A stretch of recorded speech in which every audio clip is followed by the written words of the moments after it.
Welcome back to the Buffalo Plus podcast presented by BuffaloPlus.com. Mike Catalana, Dan Fates. I am Jenna Cottrell. The Bills with a big win over the Seahawks, a statement win, a signature win, 44-34. Josh Allen going off over 400 passing yards, 4 total touchdowns on the day. The defense looking like the defense of a season ago. Mike, I mean, how important was this game just in terms of the Bills getting their confidence back? Yeah, I think they get confidence from the game. They beat a good team. I mean, you can make any excuse you want. The Seahawks are good. They may not be perfect, but they're Russell Wilson, so they're good. And they needed that win because they haven't really had that. We don't know about the Rams, and the rest of the schedule's been decent teams. I think the Dolphins are even better than they were when the Bills beat them earlier. And then they lost the 2 games that were really more of those litmus test games. They went out and – dominate is too strong of a word, but they controlled the game offensively and defensively. A different kind of defense than maybe we've seen in the past. It's more just like, there they go, now we take it away. But, you know, the plan worked, and that's a big win. You're right, Jenna, getting some more confidence after that victory. Yeah, McDermott was, what was it, Jenna? 3-14 against eventual playoff teams. So 3-14, 3-16, something like that. So yeah, this was somewhere around there. So this was a big game mentally. You try and go back to when was the last time McDermott had a big regular season win, and this was it. This was a team that Mike made a good point leading into the week. You were kind of catching Seattle playing in between divisional games. So I think that was a great point by Mike. I'll tip my cap to you there. He also picked the Bills to win. We did not, Jenna. I was not going to mention it. Well, actually, I was, but I'm glad you brought it up first. So yeah. So then, wait a minute. I'm sorry. It's just to be clear. I picked the Bills to win and got it correct, and you two were losers. We did not pick the game correct, but the season's not over. Yeah. Also, no, there's plenty of games to be picked. Yes. Also, Seattle's defense we knew was bad. They were worse than I thought. They are historically bad. They are allowing over 360 passing yards a game, which is by far the worst defensive passing team in NFL history. Like this is not good. Right. You know what else, Jenna? In the press box, when I'm not just like sipping a coffee, I was writing down notes 4 different times. Wait, you weren't talking? Yeah, most of the time. Okay. I wrote down Bills receivers are wide open. Like Josh was accurate. Did you need the all 22 to see that, or could you just see that on the day? Well, we're basically sitting in all 22 territory, right? I mean, in fairness, you kind of are because you're sitting up above and you just see them running open. And Josh was accurate. I'm not taking anything away from him because he put the ball on the money, caught guys on the move. Daboll had a great game calling plays. They had guys open, but they were just running around. The only thing Seattle did effectively against them was get to Josh, and I think a few times he held the ball too long. They came on the blitz, but other than that, yeah, that defense stinks out loud, man. They are bad. They are bad. Wow. And the Bills took advantage. Well, that was what I said. Coming into the game, I wasn't concerned about the Bills' defense being able to stop Russell Wilson and this really good Seattle offense, the number 1 ranked offense. I said that was going to happen. I wasn't concerned about that. My concern was that if the Bills weren't going to put up 30-plus points, then this offense was going to have major red flags, and it was a great game plan. I like to see Brian Daboll. Great sarcasm. Once again, back-to-back weeks, phenomenal sarcasm by Daboll when asked about this pass-heavy approach. And Daboll said, with heavy sarcasm, because I need to put that on tweets now apparently when Daboll talks, that he wanted to pass the ball 31 times in the first half, but accidentally had to put in a few runs because Josh threw the ball pretty much 28 times in the first half. So, again, that was their game plan. We can talk about whether or not, they try and match up weaknesses of defenses, but this team is going to revolve around, letting Josh cook. Yeah.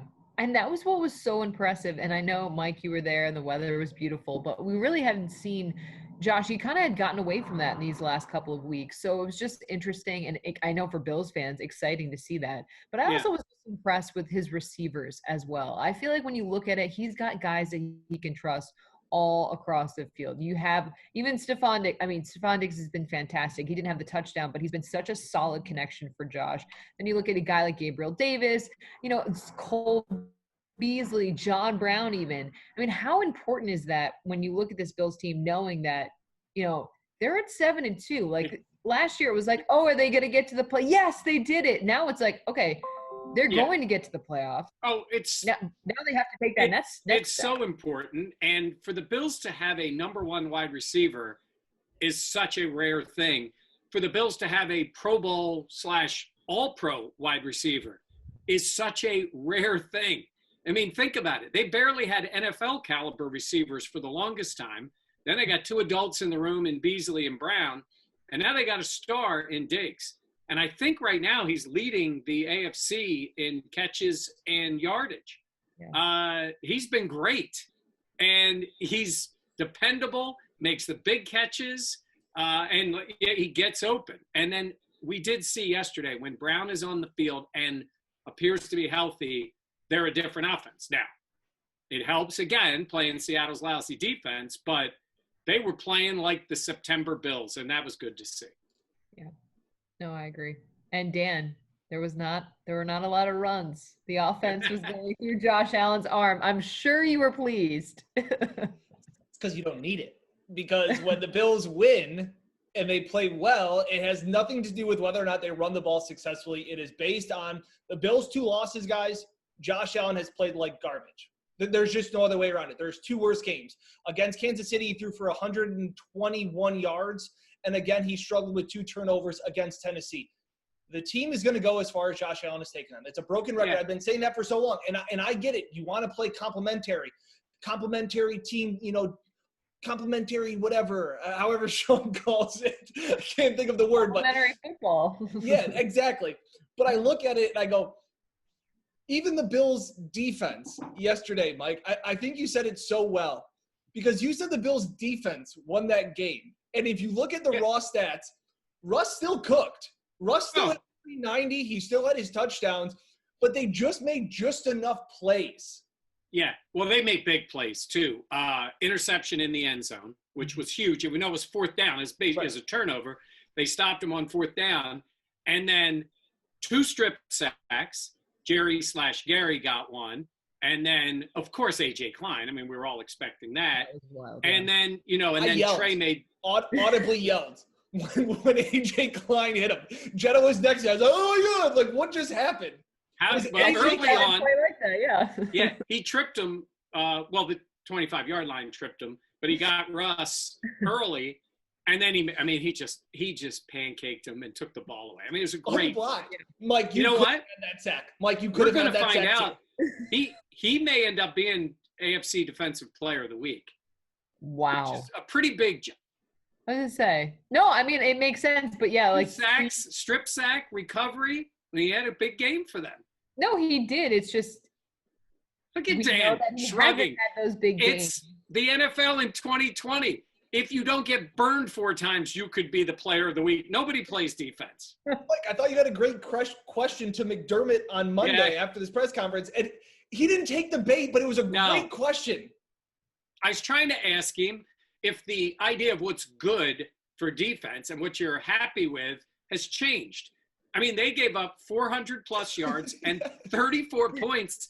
And I'm not joking. That's what I said. I think the defense won the game. With the idea that Josh Allen had a great game and the offense scored points. Yeah. But the defense took it away and took it away and took it away. It was like, I guess it's more of it's not even bend but don't break. When you think of bend but don't break, you think of bend, they kick a field goal, or they have to punt and you pick it up. Oh, no, they took the ball away.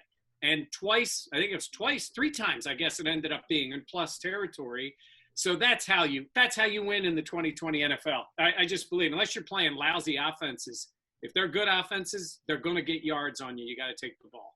And what we saw on Sunday was aggressive Bills football. That's what I like to see. I know we talk about complimentary, but the Bills blitzed. They got there when they blitzed. They got pressure even when they didn't blitz. They knocked down Russell Wilson 16 times. No quarterback in the league has been knocked down more times. That's including Daniel Jones, who gets knocked over on every single play. So, like, the Bills – Jerry Hughes, another good game. blitzes from the secondary, Dean Marlowe playing well. Like, across the board, it was a good game. Now, Seattle's offensive line isn't good either. But I'm not going to be the one that takes anything away because they were the top team in the NFC, and the Bills, like you said, Mike, dominate is borderline dominated, but they were the team that punched the Seahawks in the face. Like, instead of being punched in the face by a good team, they punched them. All right, Jenna, I'm going to ask you this question, and then I'm going to be waiting that Dan's going to want to jump in so fast when I say this. So here it is. Jenna, did you hear what Pete Carroll said after the game? That he was surprised that the Bills wanted to throw the ball so much and abandoned the run game. Pete Carroll, the head coach of the Seattle Seahawks, who must have not had the opportunity. He doesn't have the Sunday ticket to watch any other games or watch any game film, that thinks because the Bills ran it in the one game against New England that they're all of a sudden a running team. Yeah. Hang on, Dan. Jenna, what'd you think? I knew Dan was excited. I thought it was so funny. I tweeted during the game, I go, it's like Seattle watched the last 4 weeks of how defenses played them and then just went, screw it, we're just going to go to man. And the Bills are really good against man. You saw guys just wide open. The crossing routes were back. Like, screens were this was, Mike, you said it was September weather. It was September offense.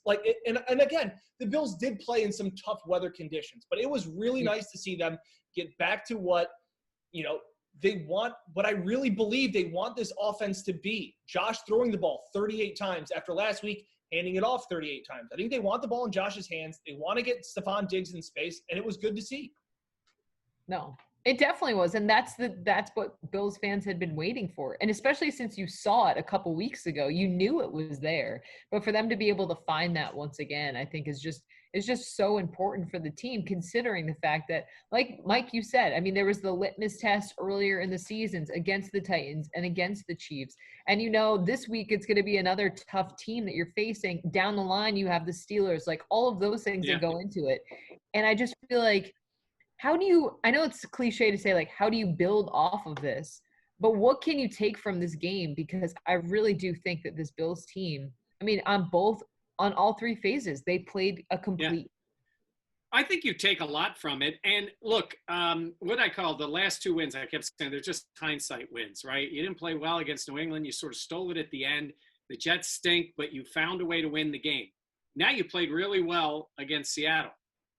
So nobody cares how you played in the last two games. They just ended up being division wins. Like, if you're the Pittsburgh Steelers, they're undefeated, right? Somehow they barely beat Dallas.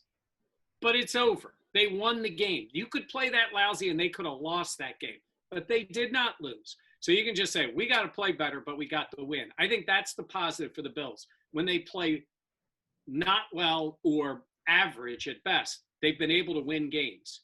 So that's the positive. What do you take from this? You take that you can go head-to-head with a really good team, flawed as they are, and win.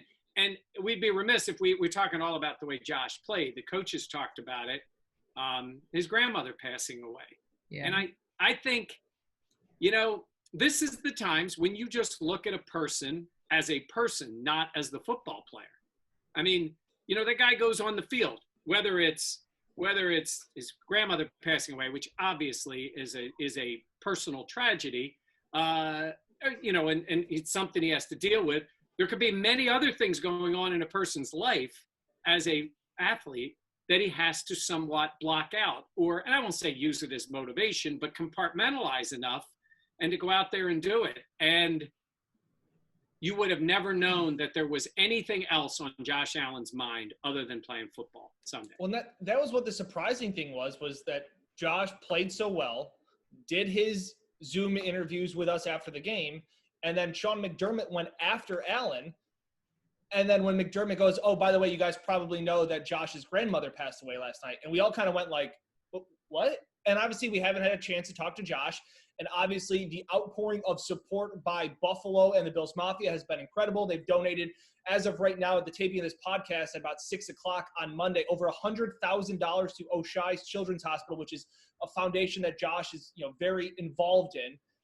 and they've been donating a lot of them in $17 increments in honor of his grandma. So just a great moment there. And again, if you have a chance and didn't hear Brian Daboll talk about Josh Allen on Monday's press conference, like Brian Daboll is going to be, as we've been saying, is just one hell of a head coach because he creates these bonds with players, whether it's, again, Mike, what does he do?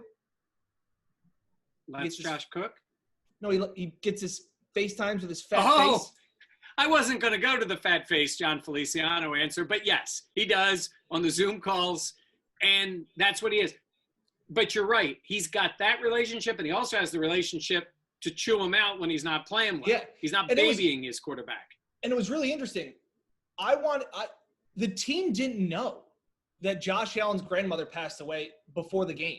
He said that I asked Sean McDermott about that, and he said it was only a couple of guys that knew. But one of the people that Josh told was Brian Daboll and how that affected their relationship. And he said that it meant a lot to him that he would trust him to be one of the guys that he told. And obviously Josh apparently fell into his arms after the game and just kind of the emotions of that. So there's a really, I know we have some people in our comments. We do read the comments on these, on YouTube, on the Buffalo Plus YouTube channel and stuff like that. People always – I feel like they say that I'm taking away from wins, that like, oh, we say that they beat the Patriots. It's like, well, the Patriots aren't very good. It's like, you can't take away anything from this game. Seattle has their flaws. Buffalo exploited them to a T. That's great. And it's interesting. Sean McDermott called it just another win, but then talked about later about how big of a game it was. They're lying. They're lying. Yeah. But Levi Wallace said that they expected to win. They weren't surprised by this. Here we are going, wow, this is a measuring stick game. And Levi goes, our coaches are great. They tell us how great we are. It's about execution. They executed. They were not surprised that they won this game. I just love what Daboll had to say too about Josh, and just the evolution that we've seen, like both as a player and then also, off the field as well. But Mike, I mean, Dan, you were speaking about it, like that connection. How important is that? And I don't want to say how rare that is, but obviously you've been around, had to get in my dig about you being old. You've been around a lot of teams. Yes. That is something that you don't always see. It's not a thing that always happens. No, I think you make a great point. And a lot of times it's the head coach and the quarterback, right? Because if he's an offensive guy and they just have that. In fact, I was listening to you wouldn't think of it this way, but I was listening to Dean Pease, who used to be a defensive coordinator he was with the Patriots before. He's been with the Ravens, been with other teams. And he talked about that. And he talked about how even Belichick, he said, what was his strength? He goes, he wasn't in our defensive room. He was in the room with Tom Brady going over what the defense was going to do. He's saying they had this ability to communicate that when Brady took the field, he knew exactly what the coach wanted. And yeah, after 20 years, they eventually broke up and Tom moved to Florida. We get it. But that's 20 years of that bond that they knew. And he's got it with Josh McDaniels and everything. The thing about it is with a team like the Bills, Sean McDermott's a defensive guy. And I don't know if he quite has that personality to be that way. Brian Daboll, father of 6, I think he's just wired that way. And he's been around. And he's been around Josh for 3 years. And as we've said, when he does become a head coach in the NFL, they're going to miss him a lot. They're going to get another guy to call plays, but they're going to miss that with Brian Daboll. And, it's like, do you have Josh taken far enough along that he'll be okay to fly on his own? Because, Jenny, he's going to miss him. Yeah. Absolutely. And I think it's interesting, too, because Daboll has kind of bounced around for so many places as an offensive coordinator, Kansas City, Miami, Cleveland, these places that just it didn't pan out. Even, he was only at Alabama for 1 year. But they built this relationship, and it wasn't always easy. And that's what I wanted to ask Sean McDermott about it. And he just kind of talked about the maturity that Josh has had. Because think about how far this guy has come since draft night, where you go back to the tweets. You go back to everything that he's dealt with there. Then you're dealing with injuries. Now you're dealing with criticism and all of these things that have come along with it. Daboll has been there since the beginning. And it's just kind of a special bond. And like I said, Brian Daboll deserves to be a head coach. He has proven that with working as a young quarterback. And it's a really cool relationship to see that those two guys genuinely like one another. And like I said, Dave's, I asked him the one time, I go, are you proud? Last week I asked him, I go, are you proud of how Josh has taken more checkdowns and has become, taking what the defense has given to him? And I thought he would give me this like heartfelt speech or answer about, oh yeah, Josh has come such a long way. And he goes, that's what I expect from him. Like he's not going to like blow smoke up his skirt if he doesn't deserve it. That's who he is. And it was funny. I was trying to go back and look at pictures that I had taken over the training camp years. And the first thing I typed in my Twitter was Daboll and Allen. And it's Daboll ripping into him last season after an interception. Like that was the first one that came up. So like you said, Mike, the relationship they have is rare. Not a whole lot of teams have that. I also think of, too, like the evolution of their relationship, but also just how much Josh has grown. I feel like that game against the Seahawks really proves that. Just the ability of his passing. Obviously the Bills took a lot of criticism when they drafted Allen. A lot of people didn't have those expectations. But, Mike, to see his ability to have those accurate passes, things that people didn't expect him to even be able to do, like how much does that show, while it's not a finished product, just how far – the team has come, Allen has come over these 3 years? Because he got better. There's this thought sometimes, because it's such a high stakes thing in the NFL, that if the guy doesn't show it right away, I mean, how absurd. Tua plays one game for the Dolphins, and there's stories that are like, well, they're just showcasing, see what he's got, and then they'll be drafting somebody else. And then he plays really well Sunday against Arizona, and now people talk about him like he's going to be the all-pro quarterback. It's like, let's give the guy a little time. We don't want to give players time. So that's why it's tough for these guys to really improve. Think about it. You're an NFL quarterback. You're either starting and playing or you're sitting on the bench and watching, right? You're not the defensive end that rotates in for 12 plays a game. That's not the way it works. So you're either high stakes, proving yourself right away, or you're sitting and watching. And that can happen. But Josh was able to develop, get better at those things. And he's a worker. He's no doubt about it. He's a worker. And he has talent to begin with. So he's got the coaching, the talent, and the confidence. Can I ask you guys one thing? Does this Seattle win change the way that you look at the Bills moving forward the second half of the season? Jenna? Yes. I would say yes. Just because you saw, while it is the Seahawks defense that has really struggled this season, I think it places more expectations on this team.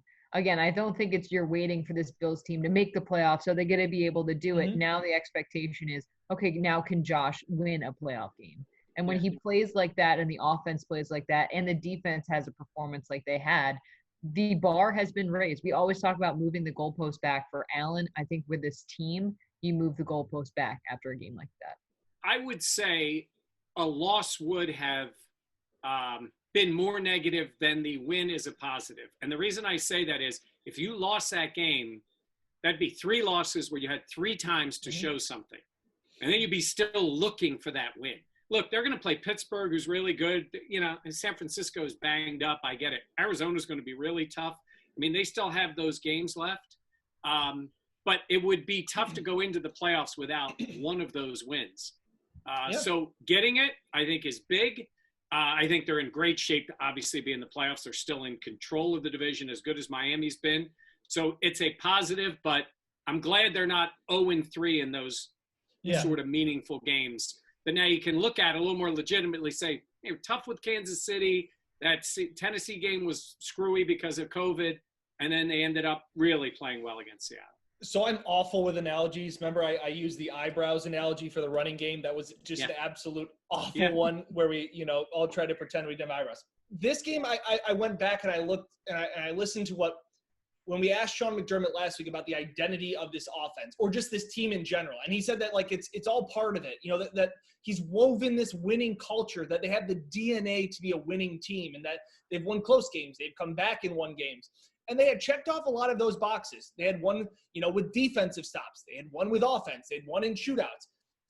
This is a big thread, I feel like, in that cloth or in that strand of DNA to beat a team that was better than you. I think that a lot of times, I picked the Seahawks because I was like, Russell Wilson is just a better quarterback than Josh Allen. And a lot of times in the NFL, the better quarterback wins games, bottom line. Yeah. Josh played better than Russ. Oh, yeah. And that was, I think that says a lot about where this third-year guy where, you know, again, I don't think he's back in the MVP conversation because of that game, but it's just another chip on Josh to say he can do it because he hadn't done it yet. No, look, Kansas City won the Super Bowl last year. The Bills won that game the way Kansas City wins. Quarterback dominates and you take the ball away. I mean, they did, right? That's the way. It's not like they're winning with defense. You know, that's the way they play. Well, and that's what I said last year when people wanted to get a pass rush going and how important it was to get sacks. Get a lead, pin your ears back. You know Russ is going to throw it. Seattle can run the ball. Now, they were without their top 2 running backs, but they knew that Russ was going to throw it, and they got after him. Hold on. Jen, is he saying that the running game would have been important to Seattle? Yeah, if they had running back. Stop it. Like they care about a running game in Seattle. It's Russ, and that's it. That team is, if you take Russell Wilson off that Seattle team, they're a 4 to 5 win team. Mr. Unlimited? I mean, with the defense playing the way that it did yesterday, And for Jamal Adams to be so fired up as they get torched for 40 yards or 40 points. Yeah. Yeah. Oh, well. All right. Thank you for listening. Be sure to check out more on BuffaloPlus.com as well as on the Buffalo Plus YouTube page. Be sure to like, comment, and subscribe.